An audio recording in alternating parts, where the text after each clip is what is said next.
All right, welcome to another recorded Aftershock for you. We've been doing a lot of these lately. I'm not sure if we can keep up the pace that we have been doing them, but I'm really excited to have here Thomas Costello from Massive Report. He's a beat writer covering the Columbus Crew, actually, at the games there in Columbus. Thomas, welcome to the show. How are you doing? Thanks for having me. No, I'm doing great, and all the content, right? You're creating all because it's the season. Everyone's excited, right? So you're gonna create everything, all the videos, all the everythings. That's what's happening right now. We're all excited. Now we just have to keep it for that's 33 more matches, right? That's the trick. By game 10, things tend to die out a little bit. Although I have more optimism because the schedule this year is a bit more spread out and a lot more weekend games, fewer midweek games. It feels like, not only is there time for us, hmm as people who cover the team to be able to provide content in between the games, but also I think it's going to help probably the level of play in the league because there's not all these like stop starts and you just played a game and now you can probably put out your best available lineup every week. And speaking of available lineups, the Columbus Crew got off to a huge start to the season, a 4-0 win against the Vancouver Whitecaps, which you probably don't know this, but we and the Quakes and the Whitecaps have this third wheel derby that we've got. Oh, And we basically are the third wheels in our different areas. So us, the Quakes in California, Vancouver up in the Pacific Northwest with Seattle and Portland. We both kind of feel like third wheels sometimes. So we have our own little thing going. So that's a huge win, beating our rival, the Vancouver Whitecaps. 4-0. There was a second yellow in there, but you had two goals, a comfortable lead, and then foot on the pedal there to finish it off. What did you think of the performance, for the Crew in game one of the season, considering some of the struggles that you had last season? yeah, it was nice. It was very well, of course, winning 4-0 is always nice. I think supporters came into the first match of the season not knowing what to expect because in 2020, like you mentioned, they did okay. The Crew did okay. We ended up making it to the MLS Cup Finals where they beat the Seattle Sounders 3-0. Not a bad way to end your season, winning the cup. Now also people might outside of Columbus think of 2020 as well. A lot of stuff happened. It was a little bit of a weird year, but through all the weirdness, Crew came out on top. But one thing about that season, which is I think even more outstanding looking at what happened that year, is their defense was so good. Their Mm-hmm. defense was great in 2020. I mean, Jonathan Mensah, he played every minute. Our center back played captain, played every minute of the 2020 season, which again sounds amazing now in hindsight because everybody was missing. Every like even Right. in the championship game, we were down Darlington Nagbe and Pedro Santos, two a midfielder and a winger slash now fullback that were vital to the team and still held Seattle, who, you know, had 2 goals a game in 2020 average to zero. It was away from home and all that, but 2021 was difficult, and every team gets injuries. And it'll probably there's at least some people like, yeah, everyone's hurt, whatever. But the Crew missed a lot of players last year. We had a midfielder, low knee, playing center back for some of the season. We only had one center back play over 20 matches last year, and that was the aforementioned Mensa. So defense was really tough in 2020, and offense in the same regard, it didn't really follow suit. It didn't make up any of the deficit. So this 4-0 win to start the season was kind of shocking because 4 goal matches, even in that MLS Cup winning 2020 year, were really outside of the norm. Columbus has not been a high offensive firepower type of MLS club.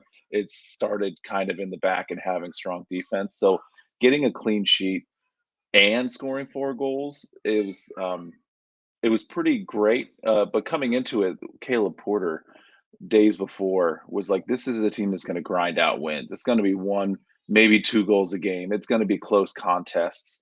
And I don't know how much of that is political speak. You say you've been in press boxes for a long time, and you've probably talked with head coach Caleb Porter from time to time, and you know that coaches are also a little bit of politicians, but it it was surprising. But now looking back at the interviews with the players in the preseason and watching how things have been unfolding off the field and chemistry and all that, it doesn't seem as much of a surprise now seeing that victory.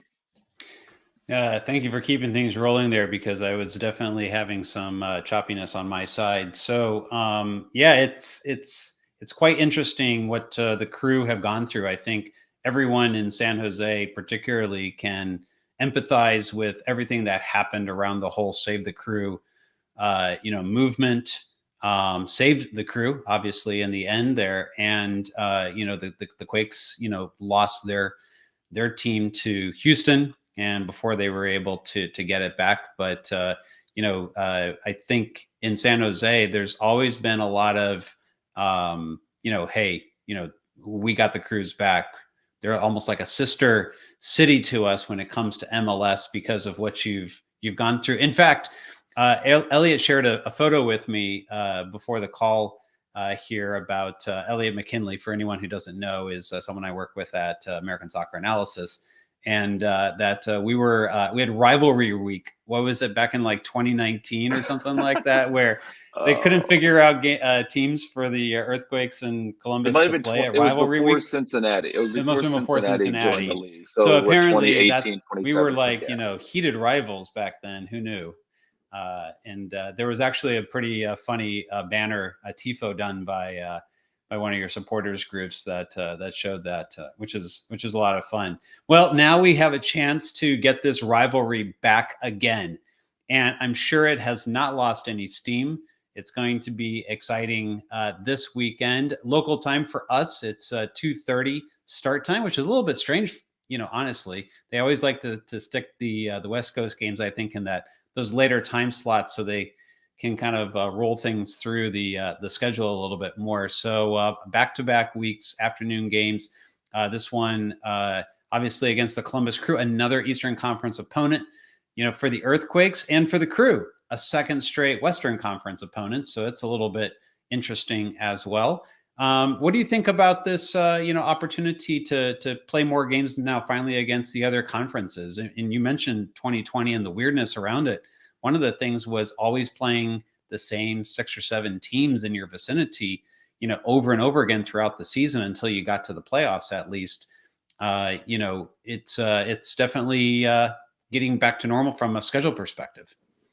Yeah, it's getting back to normal. I can definitely see that. I mean, 2020, you mentioned we went to Houston. Columbus went to Houston. That was the furthest I think west we went. But I welcome playing Western Conference teams. I think it's great whenever you can play clubs on the other side of the country. Um, Unfortunately, they're trying to get them out of the way as quick as possible. Like you said, we just played Vancouver, now we're playing San Jose. Don's like, okay, get them out of the way. Let's get them done before we move on.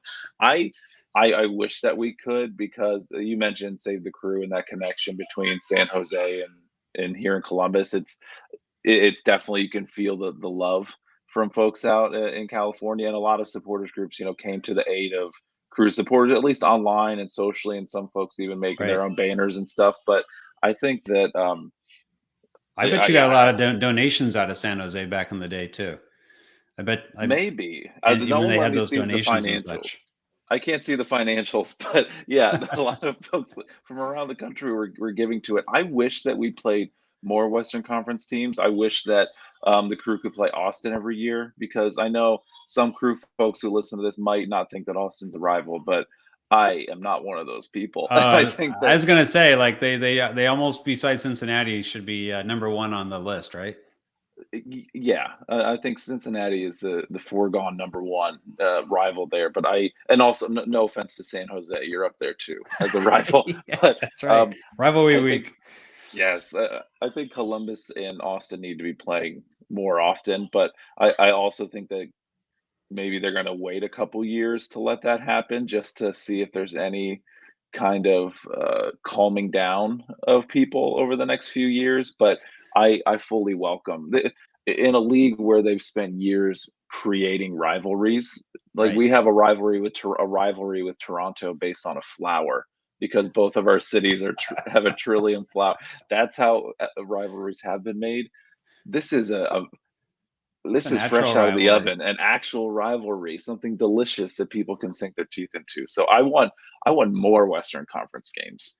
Yeah, I would be okay playing the Chicago Fire or the New England Revolution less. I would love to play some teams on the West Coast. Yeah, if you don't have to up the security for the game, and then it's not a real rivalry now, is it? exactly, exactly. I'm So just you kidding. I want everybody to stay safe, by the everyone way. I'm stays not safe. condoning. I can Enjoy say the that in the press games. box. Yeah, And be nice yeah, to each stay other. in your You can seats. Exactly. throw some shade, but that's about it. Yeah. All right, so let's get into a little bit of what's changed from the off season. Last year, I think the really special thing that I noticed in your data was really the impact of Lucas Elrayan. I'm not saying anything anyone doesn't know. 5 free kicks, scored last year. I believe is the most since the Atomic Ant was with Toronto FC. Sebastian Giovinco, of course. That's a pretty good number. But sometimes the data doesn't seem to like Lucas, on the ball in the run of play quite as much. Tell us a little bit about between him and Artur and some of your other central midfield, like what is it that Quakes fans can kind of expect? Because, we've got our own central midfield that Chris Leach has spent the offseason building out. And I'm kind of interested in what this midfield battle is going to look like. And no slight on Darlington Nagbe either, because obviously he's an amazing player who just rarely turns the ball over. Yeah, Darlington is get to the point where he's so good that people now are questioning if he's really that good.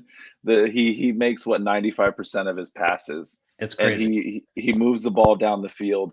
He gets fouled so often. He pulls in so much attention, and he doesn't lose the ball, and he attracts a lot of attention. He's everything in the midfield. He doesn't do it very. It's not as exciting, right, as somebody scoring a ton of goals and having a ton of assists. Which Darlington, that's not his deal. Although he won goal of the season in 2020, but Right. he's the sixth far and away. He's the best. I would say the best one in the league. But people are like, oh, he's just passing to pad his stats at this point. That's how ridiculous. Like that's how bad 2021 was. Actually, I'm going to say that's how bad last season was. But around him, Artur is so important. He was injured last year too. He is somebody offensively and defensively. He plays the 8. He switches off of Nagbe, and he can kind of roam the field a little bit more than Nagbe does.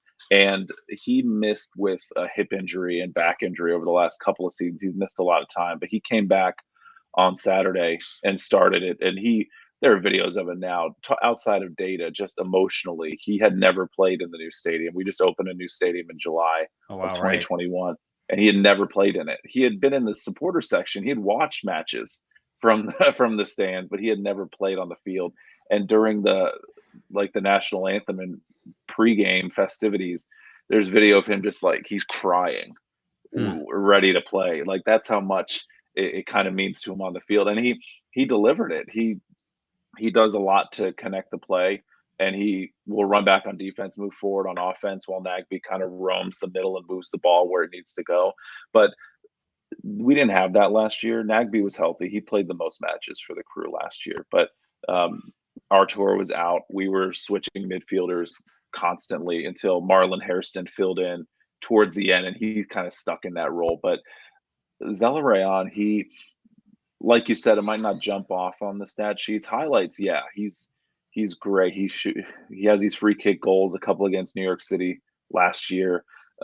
He has them in clutch moments too. You saw it over the weekend. He had an assist and a goal in the match. Now the goal was in the 87th minute when we're up 3-0, but still, he dribbled through about 3 different defenders. The pass that he had to Miguel Barrio was a quick kind of get the ball, turn and pass exactly to where the forward is waiting for the ball. There's not enough probably good things to say about Lucas. I'll say in the history of the Crew, he's the best 10 that the Crew have had. They shelled out a little bit of money for Zelarayan. I think he gets in the 7.5 to 8 million a year. For Columbus, that's a ton to put into one player. But when he gets space, he creates. That's what he does. He doesn't He's not going to kind of sit back and do nothing. He's an active part of the offense. He's not waiting for the ball like some guys will. He's finding it. He's connecting to other folks. And anytime there's a foul within 5 to 10 yards of the penalty area, it's it's dangerous. And that changes the game too, because then you have defenders who are even more sensitive to, you're already trying not to foul guys, but usually it's the 18-yard box, right? You don't want to give up any penalties. But with Lucas there, you have to give a few more yards. You can't get too reckless on your defense, and that allows players like Barry or the wingers, which I'm sure we'll talk about, have them more time to run behind defenders and get into key spots to either assist or shoot on goal. But if if they're healthy around him, he gets a lot more space. And I mean, even on Saturday, they just showed a stat today earlier. Football Reference showed that he had the most attack creating passes, attack creating movements of anybody in MLS in the first weekend. So he's not in. Let me put it this way: if he was in a larger market, I think you'd hear a lot more about Lucas Del Rayon. I think that's a really fair thing to say.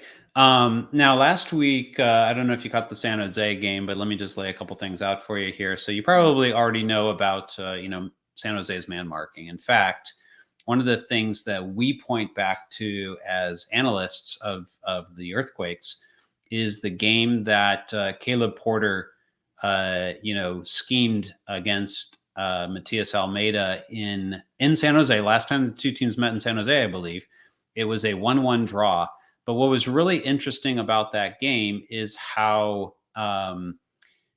effectively Porter spread the field, particularly in the second half against the Earthquakes, and pulled them out in that man marking scheme, got them to come out, opened up the field, and created space, for things to be able to happen. And in watching that game, we refer back to it quite often as that was the game that the league figured out how to beat Matias Almeida, and how to beat the man marking scheme, even when and the Quakes were on at the time, they were second in the West.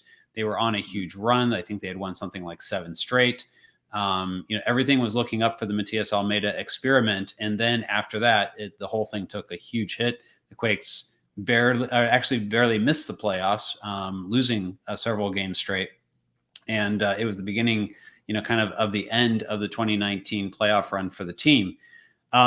And so, I don't put it past Caleb Porter to actually, look at the film from last week and see some of the new things that Matias Almeida is doing. And one of the things that the Quakes struggled with was, of course, they played the Red Bulls. So there's a press going on, and figuring out, how to play out of the back in a way where they could get around some of the central midfield press that the Red Bulls like to bring.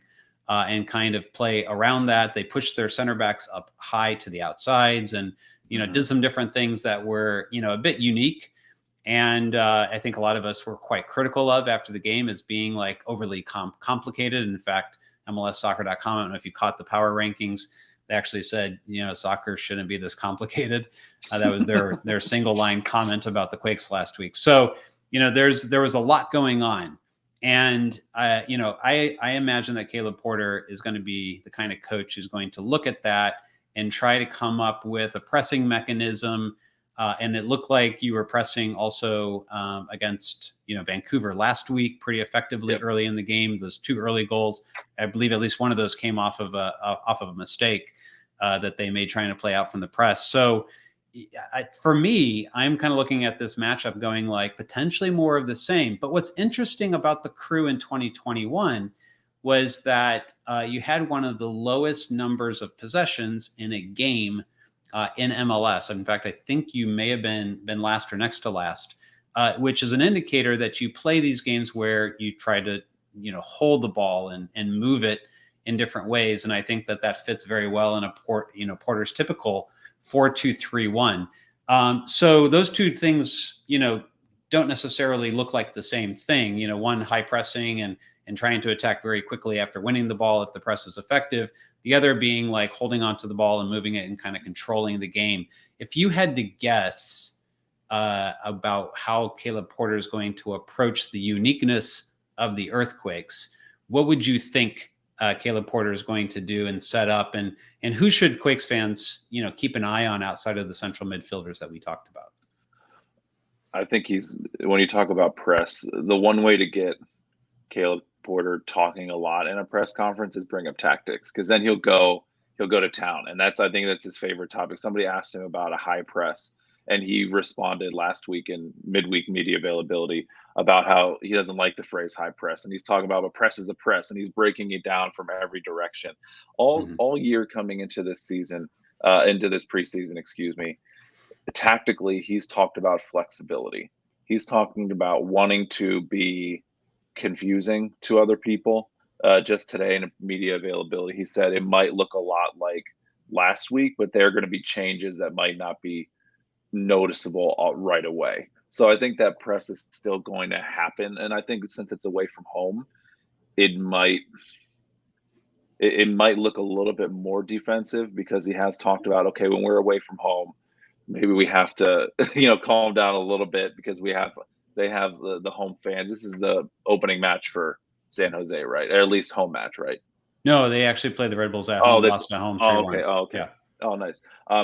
But no, I think you'll see a lot of what you saw last week, what Porter likes to do. And you mentioned the center backs went out wide. That's where the crew like to attack. They like to move the ball down the field, or down the sidelines. Porter does, especially. He with the fullbacks and wingers, Steven Moreira and Pedro Santos as the fullbacks, they go touchline, goal line to goal line. They cover the entire field. The wingers to watch, I would say Yao Yaboa. He's the off-season signing that we brought in. He's a youth from Ghana who had been playing. Who was in Poland, excuse me, before coming to Columbus, but he had an assist in the match on Saturday, and he actually forced the red card too. He forced the second yellow card. He is somebody who could really frustrate, I think, San Jose's back line, and he's just building fitness. He's only at, I think, about 60 minutes fitness right now, and he was still doing a lot. Actually, that yellow card from last week probably came from not having a lot of energy left, and he was running down, and a bigger midfielder was able to catch up to him, because he's a smaller guy, but he's going to be able to run through like he did on Saturday, potentially. I think that's what Caleb is going to be pushing towards, and also overlapping those fullbacks. You talk about having possession, moving around. I think a lot of the goal that he has, out scoring goals, is there, but getting those fullbacks to go past the wingers and get into the corners and maybe set up some more space. You're bringing defenders out, set up more space in the penalty box for a Lucas to grab the ball, or a Jassie's Artist or Miguel Berry to have more space to move and maybe break a tackle and shoot on net. So I think down the sidelines, you'll see that offensively a lot, but on defense, it's probably going to look a lot like what you saw against Vancouver on Saturday. So, Thomas, thank you so much for joining us today. We have your Twitter, obviously, right there, one Thomas Costello. If people want to follow you on Twitter, help people out, how else can they see your work and the work of Massive Report? Yeah, massivereport.com. We have been covering the crew for a really long time. This year, we brought in some new folks. We have a lot of different new, not segments, but new articles coming out every match, where we're breaking down tactics, breaking down specific goals in the match. So we try to cover the crew from everything on the field, and then even those stories off the field with supporters and supporter culture and things like that. So massivereport.com, on Twitter at Massive Report. All the press conferences. We also share videos of all the press conferences if you want to hear the responses or see what goes on in the brain of Caleb Porter and the players. We post all those on our YouTube channel too. But yeah, that's pretty much where you can find all of the crew coverage. On my personal Twitter account, I also cover women's college basketball. So if you happen to be a college basketball fan, you can also follow my account. We've actually got a couple patrons, I think, that are big college basketball and women's college basketball fans. So they probably would want to check that out. There you go. There you go. Right. But no, it's I really appreciate you having me on. Thanks for the opportunity. Yeah, it sounds like Massive Report and Quakes Epicenter. There's a lot going on in both that's very similar. A lot of video content, a little bit of a pivot to video in certain things, just like formats like this. And also, I think, with the article work, I've been on your site many times, and it's great stuff that you guys do there. So thank you, Thomas, for coming on. Fans, of course, as always, like, subscribe on these videos, set the notifications on so you can get notified as to when they're going to get posted. And also, to make sure that if you are not a patron, check out the Patreon. Just $2 helps support independent coverage of the San Jose earthquakes and some of the work that we do. These videos go, almost all of them, immediately public, so no charge to you. But if you like what we do, please consider supporting us. Again, Thomas, thank you so much for your time today, and look forward to seeing how the game goes on Saturday. Good luck to the crew and all the team at Massive Report. Yeah, thanks for having me. And rivalry is going to go strong this weekend, adding another chapter to the storied history. Storied rivalry. Yes. Thanks again. See ya.